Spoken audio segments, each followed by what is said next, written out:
ماہ شعبان کا بابرکت چاند نظر آتے ہی جو خوش نصیب شخص خلوص دل، یقین کامل اور آنکھوں میں آنسو لیے سورہ کوثر اس طرح پڑھ لیتا ہے، اس کے لیے اللہ تعالیٰ پورا سال رزق کے ایسے دروازے کھولتا ہے کہ کروڑوں کی نعمتیں اس کی سوچ سے بھی بڑھ کر نصیب ہونے لگتی ہیں۔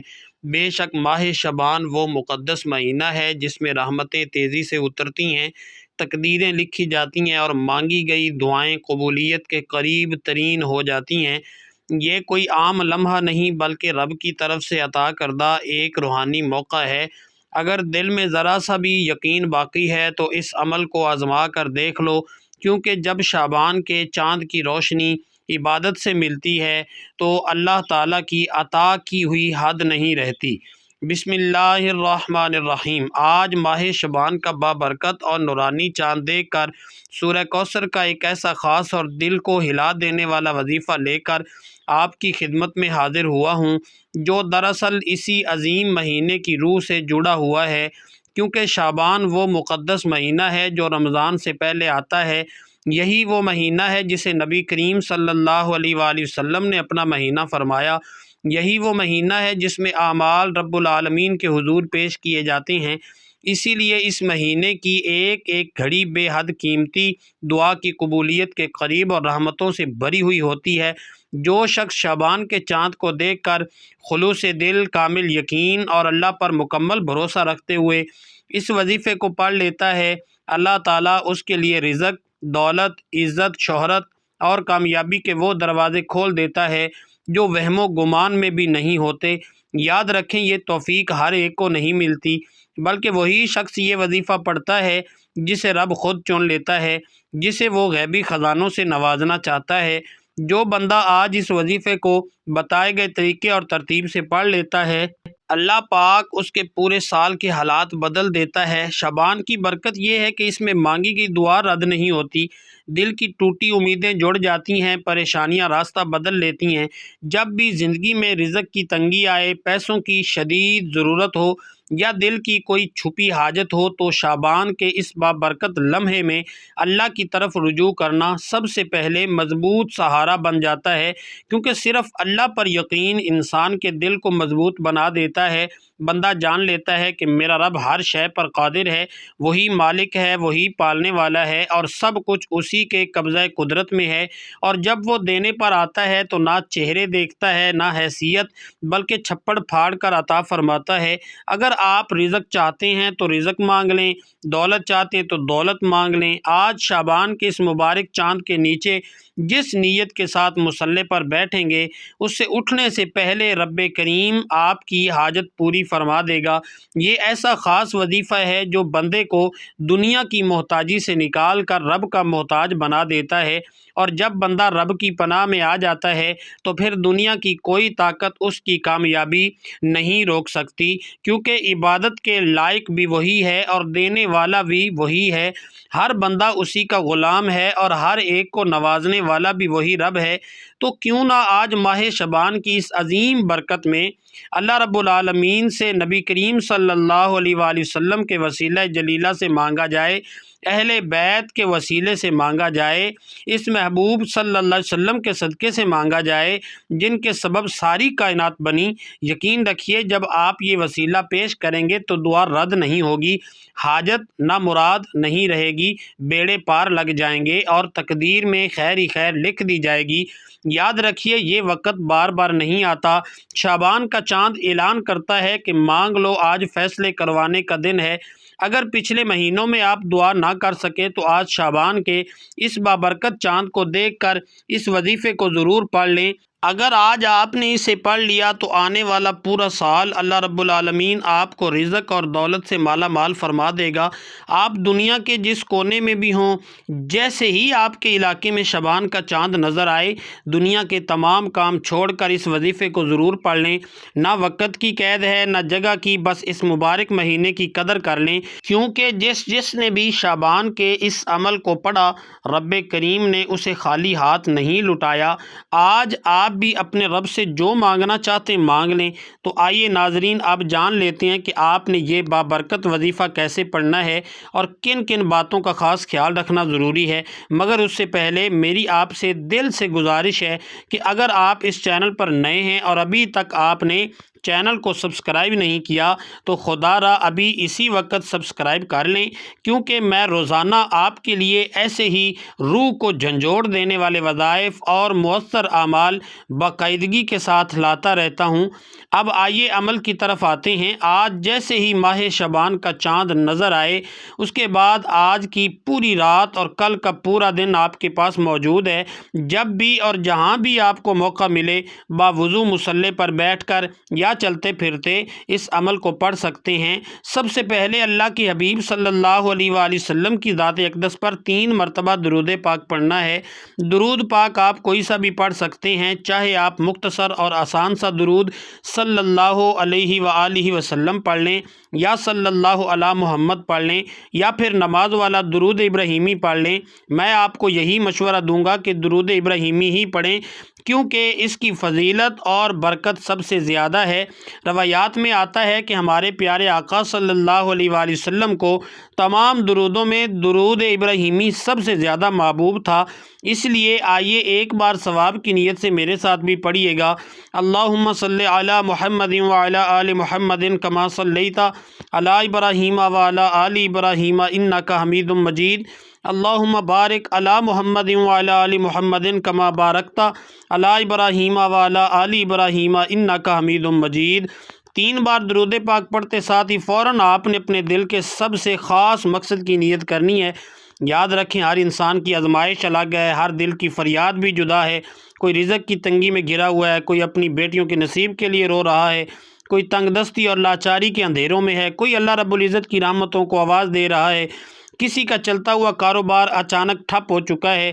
جس کی جو حاجت ہے، جس کا جو درد ہے، بس وہ دل میں لے آئے اور یہ ہرگز نہ سوچیں کہ یہ کام کیسے ہوگا، کیونکہ عطا کرنا رب کا کام ہے، وہی سب کچھ عطا کرتا ہے۔ آپ نے صرف اور صرف اللہ رب العزت کی ذات پر کامل یقین اور مکمل بھروسہ رکھنا ہے۔ یقین جانیں یہ وظیفہ آپ کی تمام پریشانیوں، تمام تنگ دستیوں اور تمام بند دروازوں کا آخری حل بن سکتا ہے۔ اب اپنے خاص مقصد کو ذہن میں رکھتے ہوئے فوراً ایک مرتبہ اعوذ باللہ من الشیطان الرجیم بسم اللہ الرحمن الرحیم پڑھ کر وظیفے کا آغاز کرنا ہے۔ یاد رکھیے جس کام کی ابتدا تعوذ اور تسمیہ سے کی جاتی ہے اس میں خیر بھی ہوتی ہے، برکت بھی ہوتی ہے اور سلامتی بھی۔ جب آپ نیت بھی کر لیں اور تعوذ اور تسمیہ بھی پڑھ لیں تو اپنے دل کو دنیا سے کاٹ لیں اور یوں محسوس کریں جیسے آپ دنیا و ما فیہا سے بے نیاز ہو کر روضہ رسول صلی اللہ علیہ وسلم کی جالیوں کے قریب بیٹھے ہیں اور انتہائی عاجزی، محبت اور آنسوؤں کے ساتھ یہ خاص وظیفہ پڑھ رہے ہیں۔ اور اب سب سے پہلے نمبر پر جو بابرکت وظیفہ آپ نے پڑھنا ہے وہ اللہ رب العزت کی ایک عظیم صفت کا وظیفہ ہے، وہ صفت جو سورہ اخلاص کی دوسری آیت بھی ہے۔ آپ نے پہلے نمبر پر اللہ الصمد پڑھنا ہے۔ آج اگر کوئی یہ کہتا ہے کہ میں برسوں سے وظائف پڑھ رہا ہوں، تسبیحات کر رہا ہوں، در در کی ٹھوکریں کھا رہا ہوں، مگر نہ میرے گھر کے حالات بدلتے ہیں، نہ خوشیاں میسر آتی ہیں، نہ پریشانیاں اور مصیبتیں میرا پیچھا چھوڑتی ہیں، تو یاد رکھیں آج بس اللہ الصمد پڑھنے کی دیر ہے۔ اگر اس کے بعد بھی آپ کے گھر کے کونے کونے سے غربت اور تنگ دستی ختم نہ ہو جائے تو پھر کہنا۔ جب بھی آپ پریشان ہوں، مصیبت میں ہوں، تکلیف میں ہوں تو اپنا ہر دکھ، ہر درد، ہر فریاد اللہ کے سامنے رکھ دیں، اللہ کو اپنے دل کا حال سنا دیں، کیونکہ وہ تماشا دیکھنے والا رب نہیں بلکہ آپ کی بات ظاہر ہونے سے پہلے ہی غیب سے مدد فرمانے والا رب ہے۔ اگر آپ چاہتے ہیں کہ آپ کی غربت، تنگ دستی، بیماری، پریشانی اور مصیبت تماشا بننے سے پہلے ہی غیب سے کوئی راستہ بن جائے تو یاد رکھیے آج اللہ الصمد کا وظیفہ آپ کے لیے کسی خزانے سے کم نہیں۔ آج یہ وظیفہ پڑھ کر آپ اللہ سے جو مانگیں گے، جتنا مانگیں گے، جیسا مانگیں گے، اللہ رب العزت فوراً عطا فرمائے گا، مگر شرط یہ ہے کہ آج آپ نے اللہ الصمد ضرور پڑھنا ہے۔ اب توجہ کیجئے کہ کیسے پڑھنا ہے اور کتنی بار پڑھنا ہے۔ اللہ الصمد 1 بار ہو گیا، اللہ الصمد 2 بار ہو گیا، اللہ الصمد 3 بار ہو گیا۔ اس طرح آپ اللہ الصمد کو اپنے ہاتھوں کی انگلیوں پر بھی پڑھ سکتے ہیں اور تسبیح کے دانوں پر بھی پڑھ سکتے ہیں۔ آپ نے صرف 21 بار پڑھنا ہے۔ 21 بار پڑھنے کا مطلب ہے کہ آپ اللہ کو راضی کرنا چاہتے ہیں، اپنی حاجت اور مقصد کو اللہ کی بارگاہ میں پیش کرنا چاہتے ہیں۔ اب ذرا اپنے دائیں اور بائیں کندھوں کی طرف نظر ڈالیں، کیونکہ دائیں کندھے پر بھی فرشتے ہیں اور بائیں کندھے پر بھی فرشتے ہیں، اور جب آپ اللہ الصمد پڑھتے ہوئے دائیں بائیں نظر مارتے ہیں تو فرشتے اللہ الصمد کا ذکر اپنے اپنے رجسٹر میں لکھ لیتے ہیں۔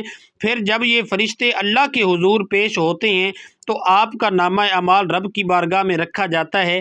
فرشتے عرض کرتے ہیں کہ اے اللہ، یہ بندہ آپ کے لیے اللہ الصمد کی تڑپ رکھتا ہے۔ تب اللہ فرماتا ہے، فرشتوں گواہ رہنا، میں اس بندے سے راضی ہوں اور میں نے اسے اللہ الصمد کی برکت سے مالا مال کر دیا، جاؤ اس کی مانگی ہوئی ہر دعا عطا کر دو، مگر یاد رکھیں شرط یہی ہے کہ اللہ الصمد کو بتائے گئے طریقے سے ہی پڑھا جائے۔ ذرا سی غلطی اور کوتاہی بھی اس وظیفے کے اثر کو کم کر سکتی ہے، اس لیے بہتر یہی ہے کہ ویڈیو کو آخر تک مکمل توجہ سے دیکھیں، ایک ایک بات، ایک ایک نقطہ دل میں بٹھا لیں، تب ہی اس وظیفے کا پورا فائدہ آپ کو حاصل ہوگا۔ پہلے نمبر پر اللہ الصمد کو 21 بار پڑھنے کے بعد اب آپ نے دوسرے نمبر پر جو وظیفہ پڑھنا ہے وہ ایک قرآنی سورت کا وظیفہ ہے۔ الحمدللہ یہ وہ سورت ہے جو ہر مسلمان کو زبانی یاد ہے۔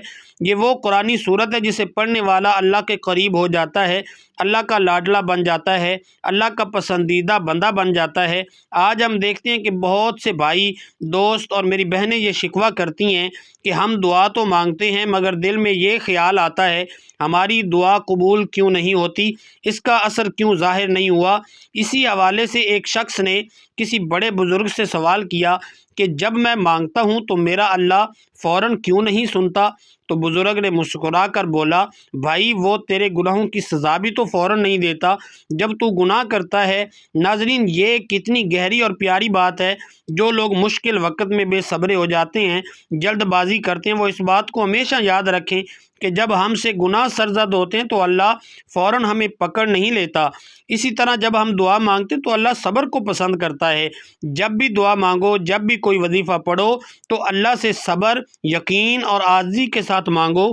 اللہ کسی کی دعا کو رد نہیں کرتا، وہ دعا کو قبول فرماتا ہے، وہ بندے کو خزانوں کا مالک بھی بناتا ہے، مگر پہلے وہی فیصلہ کرتا ہے جو بندے کے حق میں بہتر ہوتا ہے۔ جب کوئی بندہ سورہ کوثر پڑھتا ہے، اللہ کا ذکر کرتا ہے تو وہ اللہ کا لاڈلا بن جاتا ہے اور اللہ اپنی وحدانیت کے صدقے اسے رزق اور دولت سے مالا مال فرما دیتا ہے۔ آج سورہ کوثر کا یہ خاص وظیفہ آپ کی تقدیر بدلنے والا ہے، نصیب کے بند تالے کھولنے والا ہے۔ ایسا معجزہ ہوگا کہ آپ اپنی آنکھوں سے دیکھیں گے کہ اللہ رب العزت نے کس طرح آپ کے گھر میں خوشحالی اتار دی۔ اب سورہ کوثر کی تلاوت سماعت فرما لیں۔ بسم اللہ الرحمن الرحیم، انا اعطیناک الکوثر فصل لربک وانحر ان شانئک ھو الابتر۔ آپ سورہ کوثر کو ہاتھوں کی انگلیوں پر بھی پڑھ سکتے ہیں اور تسبیح کے دانوں پر بھی پڑھ سکتے ہیں۔ آپ نے صرف 29 بار پڑھنی ہے۔ بتانے کا مقصد یہی ہوتا ہے کہ یہ ایک مستند اور خاص عمل ہے، جیسا بتایا گیا ہے ویسا ہی پڑھنا ہے۔ اس میں کسی قسم کی کمی بیشی یا رد و بدل کی اجازت نہیں ہے، اور چھوٹے وظائف کا فائدہ یہی ہوتا ہے کہ انسان تھوڑا پڑھتا ہے مگر دل جمعی، یقین کامل اور توجہ کے ساتھ پڑھتا ہے۔ بعض اوقات بڑے بڑے وظائف میں انسان کی توجہ ہٹ جاتی ہے، دل حاضر نہیں رہتا، اس لیے تھوڑا پڑھیں مگر رب سے اتنا مانگیں کہ رب کریم آپ کو خزانوں کا مالک بنا دے، آپ کے گھر کے حالات بدل دے، آپ کی بے سکونی اور بے برکتی کا ہمیشہ کے لیے خاتمہ فرما دے۔ اصل مقصد رب کو راضی کرنا ہے۔ سورہ کوثر کو کیسے اور کتنی بار پڑھنا ہے وہ میں نے آپ کو واضح طور پر بتا دیا ہے۔ اب تیسرے نمبر پر جو وظیفہ آپ نے پڑھنا ہے وہ اللہ رب العزت کے دو ناموں یا کریم اور یا اللہ کا وظیفہ ہے۔ ایک اللہ کا ذاتی نام ہے اور دوسرا صفاتی نام ہے۔ یا کریموں کا مطلب ہے کرم کرنے والے، اور یا اللہ کا مطلب ہے اے میرے معبود۔ جب بندہ یہ نام دل کی گہرائی کے ساتھ پڑھتا ہے تو اللہ پاک کے قریب سے قریب تر ہوتا جاتا ہے۔ یہ دل اور روح کو سکون اور نور بخشتا ہے۔ اب دیکھیں کہ آپ نے اسے کیسے پڑھنا ہے اور کتنی بار۔ توجہ فرمائیں، یا کریم و یا اللہ ایک بار ہو گیا، یا کریم و یا اللہ 2 بار ہو گیا، یا کریم و یا اللہ 3 بار ہو گیا، اس طرح آپ ہاتھوں کی انگلیوں پر پڑھ لیں یا تسبیح کے دانوں پر پڑھ لیں، آپ نے صرف 11 بار پڑھنا ہے۔ یاد رکھیے صرف 11 بار یا اللہ ہو یا کریم ہو پڑھنے سے اگر اللہ پاک کی ایک ہی نظر کرم آپ پر ہو جائے تو آپ کی پوری زندگی کے لیے وہی نظر کافی ہے۔ اس چھوٹے سے وظیفے میں اتنی طاقت ہے کہ یہ آپ کے دل اور زندگی کو بدلنے کی قدرت رکھتا ہے۔ اگر آپ بھی اللہ پاک کی ایک نظر کرم چاہتے ہیں تو یہ 3 چھوٹے مگر بہت مؤثر وظائف لازمی پڑھیں۔ یقین رکھیں یہ آپ کی زندگی میں برکت، سکون اور آسانیاں پیدا کرنے کے لیے کافی ہیں۔ پہلے نمبر پر آپ نے اللہ الصمد کو 21 بار پڑھنا ہے، دوسرے نمبر پر سورہ کوثر کو صرف 29 بار پڑھنا ہے، اور اس کے بعد یا کریم و یا اللہ کو 11 بار پڑھنا ہے۔ یہ تینوں چھوٹے چھوٹے وظائف اتنے آسان ہیں کہ آپ کے بمشکل 2 سے 3 منٹ لگیں گے اور آپ یہ وظیفہ مکمل کر لیں گے۔ اور جب آپ یہ تینوں اعمال بالکل بتائے گئے طریقے اور ترتیب کے مطابق پڑھ لیں تو آخر میں پھر 3 بار درود پاک پڑھیں جو آپ نے عمل کے شروع میں پڑھا تھا۔ اب آپ کا یہ بابرکت عمل مکمل ہو گیا ہے، اور جیسے یہ وظیفہ مکمل ہو جائے فوراً اپنی حاجت اور نیت کے ساتھ دعا کریں، اللہ تعالیٰ سے اپنے گناہوں کی بخشش مانگیں، رو رو کر گڑ گڑا کر توبہ اور استغفار کریں۔ اس وظیفے کی برکت سے آپ کے تمام کبیرہ اور صغیرہ گناہ معاف ہو جائیں گے۔ یاد رکھیے دعا وہ خوبصورت عمل ہے جس میں انسان اپنی تمام پریشانیاں، دکھ اور مشکلات اللہ کے حوالے کر دیتا ہے، اور اللہ تعالیٰ اپنی رحمتیں اور فضل اس کی جھولی میں ڈال دیتا ہے۔ دعا یہ ہے کہ اللہ تعالیٰ آپ کو سدا شاد و آباد رکھے۔ دل سے دعا ہے کہ اللہ تعالیٰ آپ کو ایمان کامل اور طویل عمر، خوشگوار صحت، مطمئن اور پرسکون زندگی، کشادہ بابرکت رزق حلال، عزت، شہرت، سکون قلب، دین و دنیا اور آخرت میں عافیت عطا فرمائے۔ خوش رہیں، آباد رہیں، ہزاروں خوشیاں نصیب ہوں۔ اللہ ذہنی اور قلبی سکون عطا فرمائے اور مسلمانوں کی مدد فرمائے، آمین یا رب العالمین۔ اللہ تعالیٰ سے دعا ہے کہ وہ ہماری باتیں، ہماری دعائیں اور آپ کا یہ عمل اپنی پاک بارگاہ الہی میں قبول و منظور فرمائے۔ جو مانگا مقدر فرمائے، جو نہیں مانگ سکے اسے عطا فرمائے۔ نیکی کی بات کو سننے، سمجھنے اور اس پر عمل کرنے کی توفیق مرحمت فرمائے، آمین ثم آمین۔ دوستو اگر آپ کو آج کی ویڈیو اچھی لگی ہو تو ویڈیو کو لائک، شیئر اور کمنٹ میں اپنی رائے کا اظہار ضرور کریں، اور اللہ تعالیٰ کے 99 ناموں میں سے کوئی ایک نام کومنٹ سیکشن میں شیئر کریں۔ اللہ تعالیٰ ہم سب کا حامی و ناصر ہو، آمین۔ جزاک اللہ خیرہ۔